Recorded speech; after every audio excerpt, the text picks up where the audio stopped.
Thyroid मतलब the boss of your body.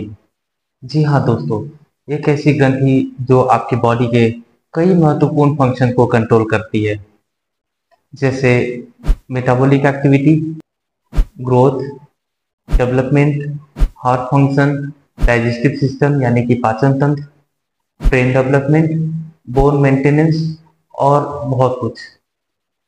आज का टॉपिक बहुत ही दिलचस्प होने वाला है, तो चलिए शुरू करते हैं। Everything about thyroid. नमस्कार दोस्तों, मैं डॉक्टर सुशील सिंह और आप देख रहे हैं प्रथम उपचार।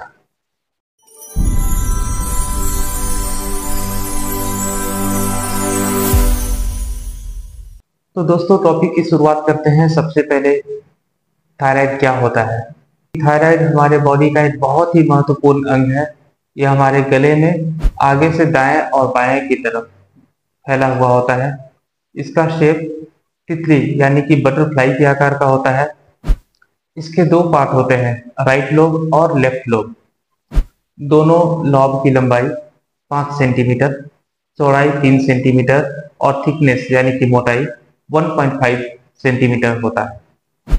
इसका रंग गहरा लाल होता है। हालांकि थायराइड एक इंडोक्राइन ग्लैंड है यानी कि अंतःस्रावी ग्रंथि है।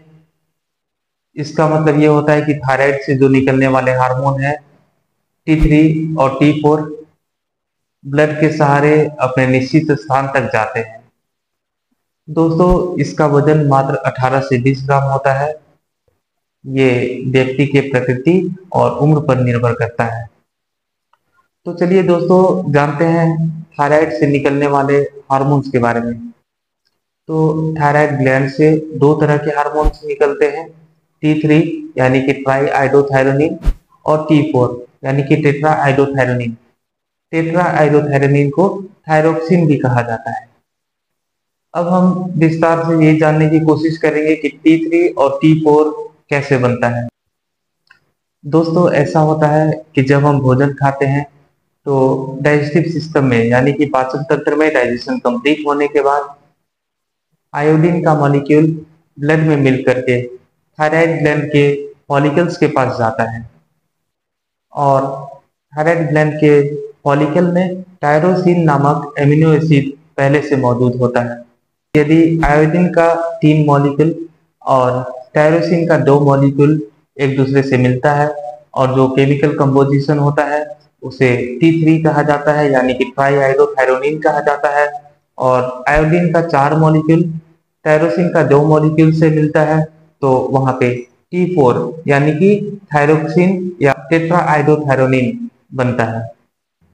अब आपके मन में एक क्वेश्चन आ रहा होगा कि हमने TSH के बारे में चर्चा नहीं किया। तो दोस्तों, ऐसा है, TSH यानी कि थायराइड स्टिमुलेटिंग हार्मोन, ये थायराइड ग्लैंड से निकलने वाला हार्मोन नहीं है। ये ब्रेन का एक पार्ट होता है, पिट्यूटरी ग्लैंड। बहुत ही इंपॉर्टेंट पार्ट है। इसके बारे में भी आगे मैं एक वीडियो बना करके आपको डिटेल समझाने की कोशिश करूंगा।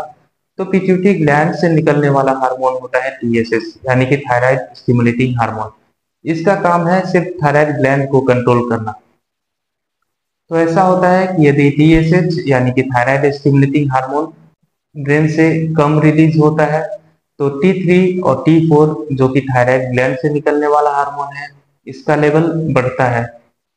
इस कंडीशन को हाइपरथायराइड या हाइपरथायराइडिज्म कहा जाता है। और यदि पिट्यूटरी ग्लैंड से TSH यानी कि थायराइड स्टिमुलेटिंग हार्मोन का वॉल्यूम ज्यादा रिलीज होता है, उस कंडीशन में जो थायराइड ग्लैंड से निकलने वाले हार्मोन्स है यानी कि T3 और T4, इसका सेक्रेशन कम होता है, ये कम रिलीज होता है। इस कंडीशन को कहा जाता है हाइपोथायराइड। या अब दोस्तों, हम एक एक करके हाइपरथायराइड और हाइपोथायराइड का कारण, लक्षण और इससे बचने के लिए क्या उपाय किया जाए इसके बारे में चर्चा करेंगे। तो दोस्तों, सबसे पहले हाइपरथायराइड को ले लेते हैं। जैसा कि मैंने आपको अभी बताया कि T3 और T4 का लेवल बढ़ जाता है और TSH का लेवल कम रहता है। यह सामान्यतः महिलाओं में बहुत ही कॉमन होता है। फैमिली हिस्ट्री इसका एक मुख्य कारण होता है, यानी कि माता पिता से बच्चों में थायराइड की समस्या काफी देखी जाती है। कई मेडिकल हिस्ट्री ऐसे होते हैं जिसके कारण हाइपरथायराइड का समस्या होता है, जैसे कि टाइप 1 शुगर का होना, एनीमिया यानी कि रक्त की कमी, गुर्दे यानी कि किडनी की समस्या। तो खाने में आयोडीन की मात्रा अधिक लेने से भी हाइपरथायराइड की समस्या हो सकती है।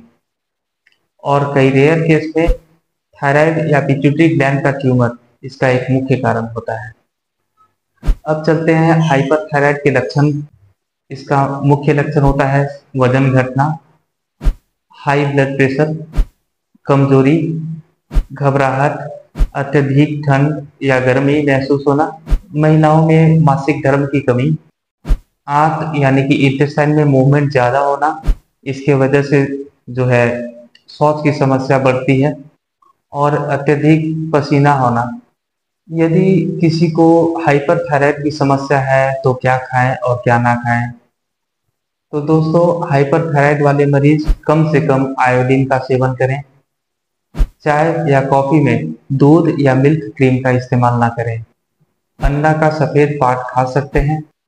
गोभी, सलगम, सरसों, ब्रोकली ये सभी थायराइड के लेवल को कम करते हैं, इसलिए इनका सेवन किया जा सकता है। हरी पत्तेदार सब्जियां, दाल, चिकन या फिर मांस का सेवन कर सकते हैं। बीन्स या फिर साबुत अनाज खा सकते हैं। कैल्शियम और विटामिन डी का सेवन कर सकते हैं। यह मुख्यतः पालक, संतरे का रस, अनाज इत्यादि में पाया जाता है।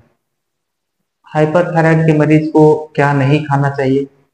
तो ऐसा कोई भी पदार्थ जिसमें आयोडीन युक्त नमक से प्रोसेस किया हो, जैसे कि चिप्स, जंक फूड्स या फिर कोई भी सॉल्टेड आइटम, और इसमें चाय, कॉफी, कोल्ड ड्रिंक्स इत्यादि का भी परहेज करना होता है।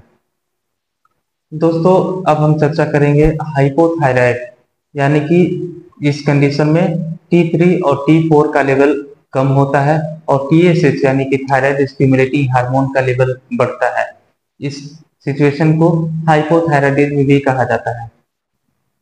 तो सबसे पहले इसके कारण, यह एक ऑटो इम्यून डिजीज होता है। आयोडीन की कमी इसका एक मुख्य कारण है, या फिर कॉन्जेनाइटल यानी कि माता पिता से, पूर्वजों से बच्चों में होने वाली समस्या है। अब हाइपोथायराइड का लक्षण: वजन का घटना, ठंड लगना, भूख कम लगना, कॉन्स्टिपेशन यानी कि शौच की समस्या, एकाग्रता की कमी, यादाश्त की कमी, ड्राई स्किन या शुष्क त्वचा, बालों का झड़ना, नाखून का शेप खराब होना, मांसपेशियों या फिर जोड़ों का दर्द, कमजोरी होना, या फिर महिलाओं के मासिक धर्म में बदलाव होना, ये इसका मुख्य लक्षण होता है। हाइपोथायराइड अगर किसी को हो तो क्या करें और क्या ना करें? उन्हें अधिक आयोडीन का सेवन करना चाहिए, योग एवं व्यायाम करना चाहिए, संतुलित भोजन करें और तली हुई चीजों से परहेज करें। तो थायराइड की समस्या का पता लगाने के लिए कम से कम 6 से 8 घंटे फास्टिंग का ब्लड से थायराइड प्रोफाइल टेस्ट किया जाता है। इसमें T3, T4 और TSH का जांच होता है। आगे जरूरत पड़ने पे आपके चिकित्सक थायराइड के स्कैन का सलाह दे सकते हैं। थायराइड स्कैन को थायराइड स्किंटिग्राफी कहा जाता है। दोस्तों, मुझसे मेरे पेशेंट पूछा करते हैं कि यदि उन्हें थायराइड का समस्या है तो कौन सी दवा का सेवन करें खान पान में सुधार के साथ साथ। तो मेरा सबसे पहला सलाह यही होता है कि कोई दवा खुद अपने मर्जी से ना सेवन करें, क्योंकि हाइपरथायराइड के लिए अलग दवा की जरूरत पड़ेगी, हाइपोथायराइड के लिए अलग दवा की जरूरत पड़ेगी।